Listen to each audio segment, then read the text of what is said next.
जय हिंद। आज के इस लेक्चर में हम लोग एनालिटिकल ज्योमेट्री ऑफ 2 डायमेंशन का ऑब्जेक्टिव क्वेश्चन वीवीआई इंपॉर्टेंट देखेंगे। तो लेक्चर चालू करने से पहले आप लोगों को छोटा सा रिक्वेस्ट है, कभी तक हमारे चैनल को सब्सक्राइब नहीं किए तो सब्सक्राइब कर लिए और बेल आइकन के दबा दें। हाँ, अपने दोस्तों के साथ शेयर करना नहीं भूलिएगा। चलिए इस लेक्चर को शुरू करते हैं। देखिए, अगर हमारा आप 3D का ऑब्जेक्टिव लेक्चर नहीं देखे हैं, 3D एप्लीकेशन का ऑब्जेक्टिव लेक्चर नहीं देखे हैं, मैट्रिसेस का ऑब्जेक्टिव लेक्चर नहीं देखे हैं, सेट थ्योरी का ऑब्जेक्टिव लेक्चर, ट्रिग्नोमेट्री का ऑब्जेक्टिव लेक्चर, जितने भी हम आपको ऑब्जेक्टिव लेक्चर जो प्रोवाइड किए सभी का प्लेलिस्ट आपको आई कार्ड में लिंक मिल जाएगा, वहां से जाकर आप देख लीजिएगा।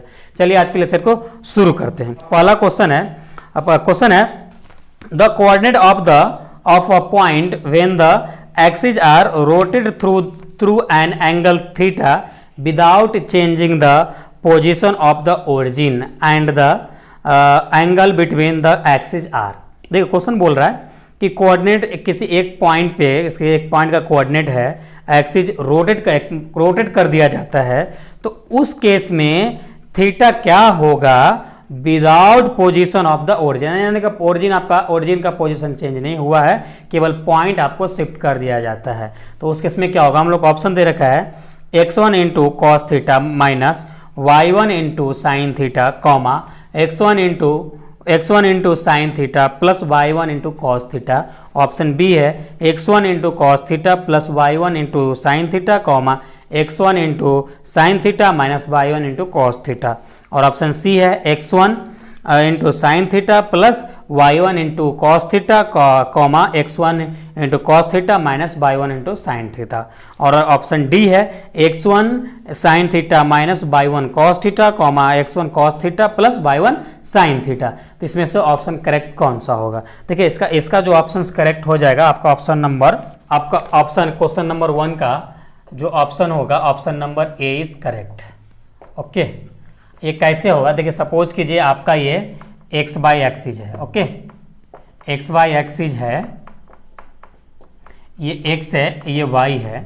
देखिए जब भी आपका कोई लाइन ओरिजिन से इस प्रकार से जाता है, ओके, ये थीटा के साथ बना रहा है, जब इसको एक्स एक्सिस पे शिफ्ट करेंगे, आप सपोज कीजिए इसका डिस्टेंस आपका यहाँ से यहाँ तक एक्स है और इसका डिस्टेंस आपको यहाँ से यहाँ तक वाई है। ओके, जब आप इसके साथ इसको शिफ्ट करेंगे एक्स एक्सिस के डायरेक्शन में, तो इसकी वैल्यू क्या हो जाता है? इसकी वैल्यू हो जाता है हम लोग का एक्स साइन थीटा।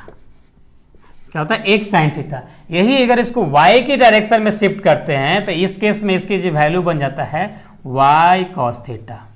ओके, तो आई होप आप समझ गए होंगे कि ये ऑप्शन ए कैसे होगा। चलिए अब हम लोग का क्वेश्चन नंबर 2 है if by change of axis without the change of the origin the expansion a square plus 2hxy plus by square becomes a1 x1 square plus 2h1 x1 by 1 plus b1 y1 square, then आपका option दे रखा है a plus B equal to a1 plus b1। Option B दे रखा है ab equal to b1 a1 b1। Option C दे रखा है a minus B equal to a1 minus b1। और ऑप्शन डी दे रखा है a by B equal to a1 by b1। तो इसमें से ऑप्शन नंबर कौन सा हो जाएगा? तो आपका ऑप्शन नंबर 2 करेक्ट हो जाएगा। तो ऑप्शन 2 यानी option B is correct. Okay, option A is correct. Option A आपका करेक्ट हो जाएगा, ए आपका आंसर हो जाएगा। ओके, अभी आपको केवल आंसर बता जाता है। अगर आपको डिटेल सॉल्यूशन चाहिए तो आप कमेंट कीजिएगा, टेलीग्राम चैनल पे आपको इसका सॉल्यूशन प्रोवाइड कर देंगे। थोड़ा थके हैं तो बात को समझिए। चलिए ऑप्शन, अब क्वेश्चन नंबर 3 है। क्वेश्चन नंबर 3 है if the focus of the conic section does not lie on the directrix the conic section will be represent a parabola. देखिए तो ये बोल रहा है कि आपका जो कोनिक सेक्शन है वो एक पाराबोला है, उसका डायरेक्ट्रिक्स क्या होगा? डायरेक्ट्रिक्स बोल रहा है एसेंट्रिसिटी बोल रहा है। तो कभी भी ना आपका पाराबोला का इंटेंसिटी ना E इक्वल टू 1 होता है। तो इसमें आपका ऑप्शन नंबर ए, आप याद रखेगा, ये याद रखने वाला चीज है। ओके, तो ये याद रखने वाला डायरेक्ट फॉर्मूला है, तो आपको याद रखना है।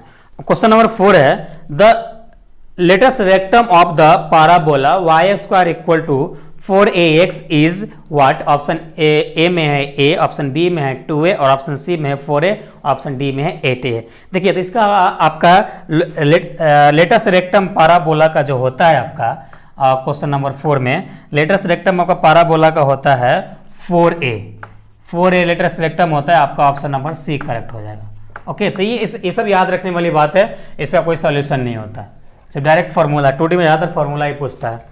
चलिए अब क्वेश्चन नंबर हम लोग 5 देखते हैं। तो क्वेश्चन नंबर 5 बोल रहा है the parametric equation of the parabola y square equal to 4ax r, आपको ऑप्शन दे रखा है ए में x इक्वल टू 2at और comma by at square, option B दे रखा है x equal to at square comma by 2at और ऑप्शन सी दे रखा है x equal to at square comma y equal to 2a square t, option D दे रखा है x equal to T square और y इक्वल टू 2at। देखिए अब से चलिए आप पैरामेट्रिक समझिए।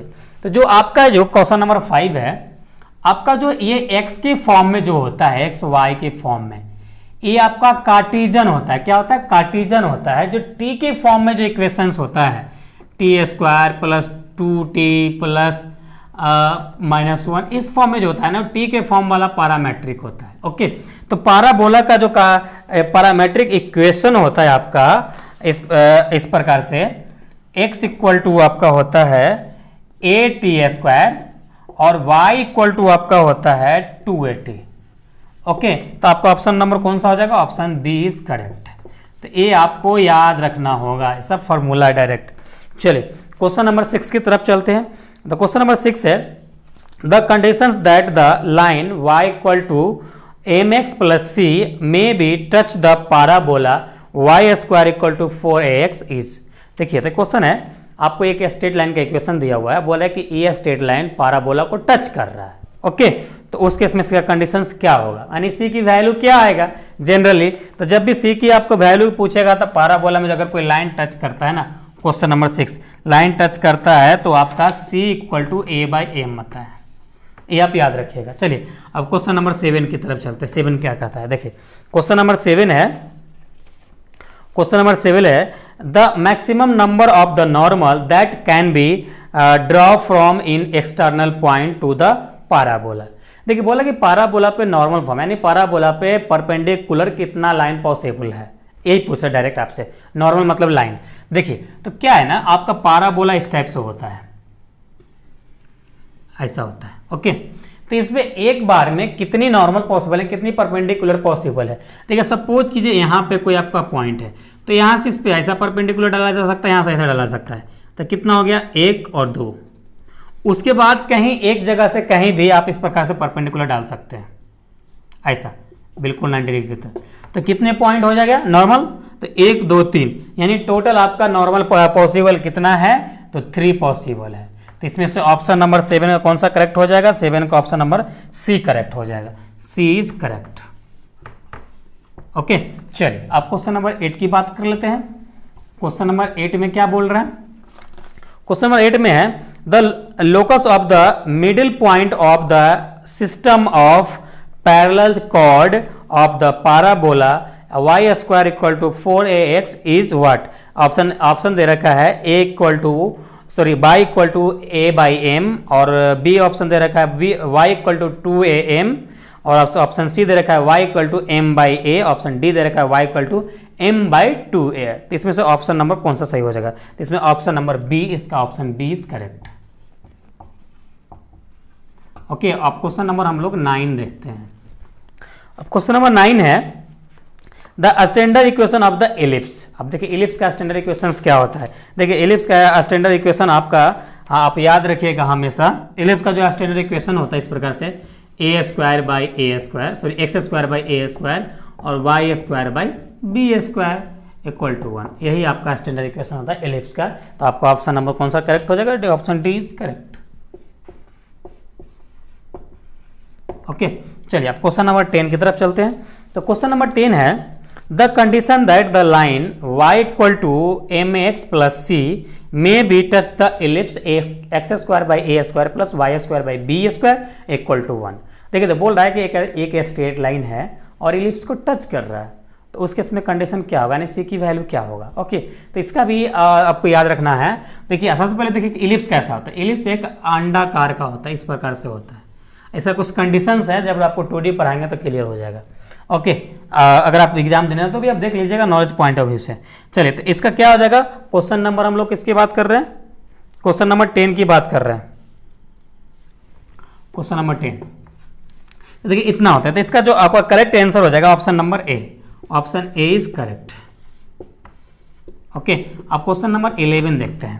देखिए क्वेश्चन नंबर 11 है, the parametric equation of the ellipse X square by A square plus Y square by B square equal to 1 are what. देखिए तो इसका बोल रहा है कि ये इलिप्स का आपका पैरामेट्रिक इक्वेशंस क्या होता है। तो आपको याद रखना है पैरामेट्रिक इक्वेशन, इलिप्स का, पैराबोला का, हाइपरबोला का, ये तीनों का सभी चीजें याद रखना है। इसमें से कोई भी एक क्वेश्चन आपको उठा के पूछ लेगा ऑब्जेक्टिव में। ओके, तो इसका होता है इलिप्स का जो पैरामेट्रिक इक्वेशन होता है आपका इस प्रकार से, एक्स इक्वल टू होता है ए कॉस फाई और y इक्वल टू होता है y इक्वल टू होता है b साइन फाई। ओके, दोनों के सॉरी इसमें कॉस, हाँ कॉस फाई।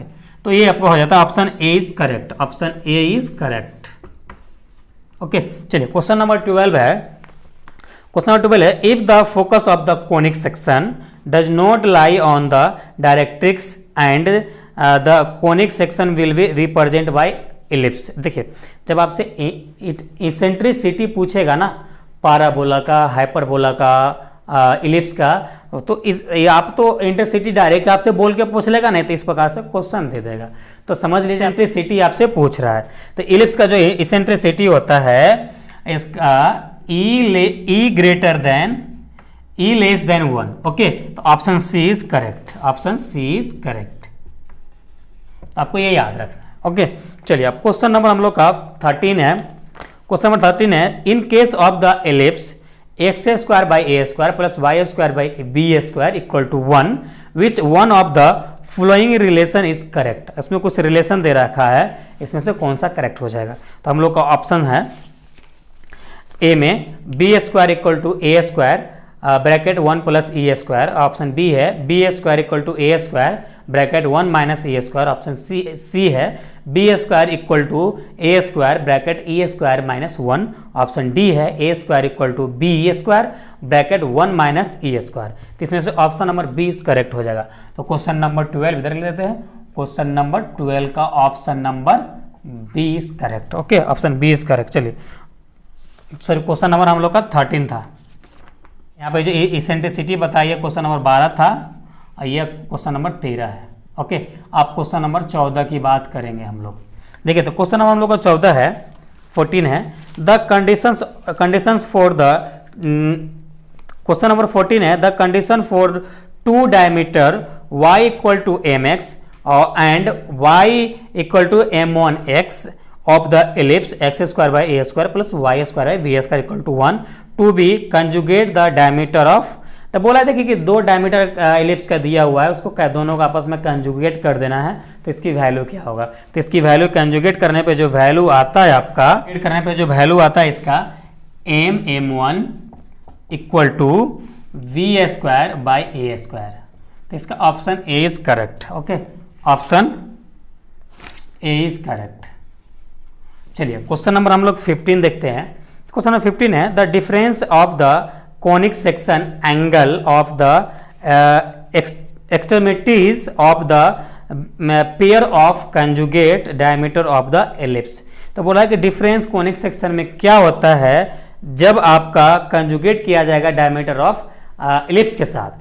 तो देखिए कोई भी एक बोल रहा है, किसी भी एक पैराबोला हाइपरबोला में से किसी एक का डायमीटर उठा लिया जाए और एलिप्स के साथ कंजुगेट कर दिया जाए, उसके इसमें कंडीशन क्या होता है। देखिए आप हाइपरबोला लीजिए या पैराबोला लीजिए, किसी भी से लेकर अगर एलिप्स से कंजुगेट करते हैं तो एक ही वैल्यू आता है, वो वैल्यू आपका होता है π/2। तो क्वेश्चन नंबर 15 है, क्वेश्चन नंबर 15 का π/2। तो ऑप्शन नंबर कौन सा करेक्ट हो जाएगा, option D is correct. Option D is correct. चलिए इतना आप नोट डाउन कीजिए, फिर आगे हम लोग सॉल्व करते हैं। चलिए क्वेश्चन नंबर हम लोग का 16 है, 16 है, the tangent at the extremities of the pair of the conjugate diameter of the ellipse from क्या होगा। देखिए तो बोला कि जब टेंजेंट के साथ डायमीटर को कंजुगेट किया जाएगा उस केस में कंडीशंस क्या बनेगा। ऑप्शन ए है पैरेललोग्राम, बी है स्क्वायर, सी है रेक्टेंगल और डी है ट्रेपेजोडियम। ट्रेपेजोडियल बोलते हैं, ट्रेपेजियम बोलते हैं, तो डिफरेंट तरीके से इसको बोलते हैं। तो यहाँ पे लिखा है ट्रेपेजियम। ओके, तो इसमें से कंडीशंस आपको बनता है ऑप्शन नंबर ए पैरेललोग्राम। तो क्वेश्चन नंबर 16 का क्या हो जाएगा, क्वेश्चन नंबर 16 का ऑप्शन करेक्ट क्या हो जाएगा, ऑप्शन 16 का option A is correct. Okay, चलिए अब क्वेश्चन नंबर 16 है। क्वेश्चन नंबर 16 हम लोग इस प्रकार से, in case of hyperbola x square by A square minus y square by B square equal to 1, which one of the following relation is correct. देखिए अब ये हाइपरबोला की बात कर दिया हम लोग, पैराबोला देखे, एलिप्स देखे, अब लास्ट हम लोग हाइपरबोला देखते हैं। देखिए तो हाइपरबोला का स्टैंडर्ड इक्वेशन क्या होता है, बीच में एलिप्स वाले में केवल माइनस लगा रहता है प्लस की जगह पे, आप इतना ध्यान रखिएगा। चलिए हम लोग का ऑप्शन ए दे रखा है B square equal to A square और bracket 1 plus E square. Option B है B square equal to A square और bracket 1 minus E square. Option C है B square equal to A square E bracket E square minus 1। Option D है A square equal to B square bracket E square minus 1। तो इसमें option C is correct. तो सी condition जो इसका relations है question number 17 का C correct है। Okay, चलिए इसमें आपका इसमें आपका एलिप्स में प्लस था, यहाँ पे माइनस हो रहा है, सीधा उल्टा हो गया थोड़ा सा। चलिए अब यहाँ पे पूछ रहा है question number 18, the equation of the parabola standard form. तो आपको अभी हम क्या बताए स्टैंडर्ड फॉर्म क्या होता है, तो केवल एलिप्स वाले में प्लस होता है, इसमें माइनस होता है। क्या होता है, x square by B square sorry a square minus y square by a b square equal to 1। इसको प्लस कर देते एलिप्स, माइनस कर देते हाइपरबोला। ओके, चलिए तो ये आपका इसमें से ऑप्शन नंबर कौन सा, ऑप्शन बी इज करेक्ट। इसका सॉरी 18 का ऑप्शन, हाँ ऑप्शन बी इज करेक्ट, इसका ऑप्शन बी करेक्ट होगा। चलिए क्वेश्चन नंबर हम लोग 19 की बात कर लेते हैं। तो क्वेश्चन नंबर 19 है the length of the latus rectum of the hyperbola. और हाइपरबोला का लेटेस्ट रेक्टम का लेंथ क्या होता है, तो आपका ऑप्शन बी करेक्ट हो जाएगा।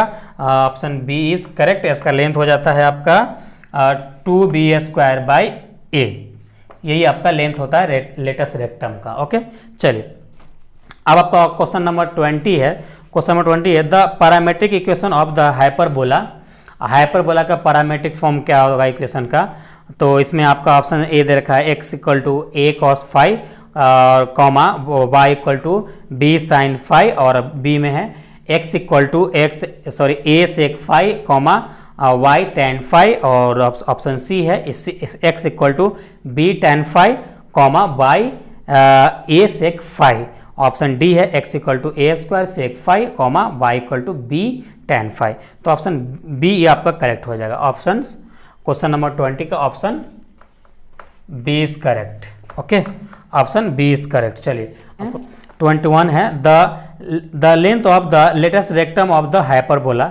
हाइपरबोला का लेटेस्ट रेक्टम का लेंथ क्या होता है, तो ऑप्शन सी होता है। सेम क्वेश्चन रिपीट हो गया है, तो सॉरी माफ़ कीजिएगा, आप यहाँ पे इसका भी आंसर सेम ही होगा। तो ऑप्शन इसमें सी में करेक्ट दे रखा है, तो इसका ऑप्शन सी इज करेक्ट। चलिए क्वेश्चन नंबर 22 है if the focus of a conic section does not lies on the directrix. ऐसे आपको इंटेंसिटी पूछ रहा है, इसेंट्रिसिटी पूछ रहा है हाइपरबोला का, तो हाइपरबोला का इसेंट्रिसिटी होता है ई ग्रेटर देन 1। क्वेश्चन नंबर 22 का ई ग्रेटर देन 1 होता है। ओके, चलिए अब आपका क्वेश्चन नंबर 23 होता है the combined equation of the asymptotes of the hyperbola. बोला कि हाइपरबोला और एसिम्प्टोट्स का कंबाइंड करके इक्वेशंस क्या मिलेगा, तो कंबाइंड करके आपका इक्वेशंस इस प्रकार से मिल जाता है, याद रखिएगा केवल यहाँ पे जीरो हो जाता है। क्वेश्चन नंबर 23 में x square by A square minus y square by B square equal to 0, यही कंबाइंड इक्वेशंस होता है। तो आपका ऑप्शन नंबर कौन सा करेक्ट हो जाएगा, क्वेश्चन नंबर 23 में option B is correct. Option B is correct. चलिए अब 24 देख लेते हैं फटाफट। क्वेश्चन नंबर 24 है equation of the conjugate hyperbola of the hyperbola. तो बोला कि जब दो हाइपरबोला के इक्वेशंस को आपस में कंजुगेट कर दिया जाए उस केस में आपका कंडीशंस क्या बनेगा, इक्वेशन क्या तैयार होगा। तो क्वेश्चन नंबर हम लोग का 24 है। तो इसमें जब आपस में एक दो का हाइपरबोला को इक्वेशंस को आप कंजुगेट कीजिएगा तो कंडीशंस आपको इस प्रकार से बन जाता है x square by A square minus y square by B square equal to -1 हो जाता है और कुछ चेंजेस नहीं होता है। चलिए और लास्ट क्वेश्चन हम लोग देख लेते हैं, क्वेश्चन नंबर 25 का है the condition for the diameter y equal to m1x and y equal to m2x of the hyperbola x square by A square minus y square by B square equal to 1 to be conjugate. अब दोनों को आपस में conjugate करते हैं। Conjugate करने के बाद आपको जो आंसर्स आएगा क्वेश्चन नंबर 25 का कंजुगेट आपका ऑप्शन नंबर बी आएगा। तो आपका फाइनली जो आपका आएगा यहाँ पे कंजुगेट करके m1 m2 equal to A square by B square, यही आता है आपका कंजुगेट करके। आई होप 25 क्वेश्चन आपके लिए काफ़ी हेल्पफुल होगा। अगर हेल्पफुल है आपके लिए ये वीडियो काफ़ी महत्वपूर्ण रखता है तो अभी तक लाइक नहीं किए तो लाइक कर दे और सब्सक्राइब नहीं किया तो सब्सक्राइब कर ले और बेल आइकन को दबा दे। हाँ, अपने दोस्तों के साथ शेयर करना नहीं भूलिएगा। चलिए फिर मिलते हैं नेक्स्ट लेक्चर में, जब तक अपना ख्याल रखिए। Thanks, love you all.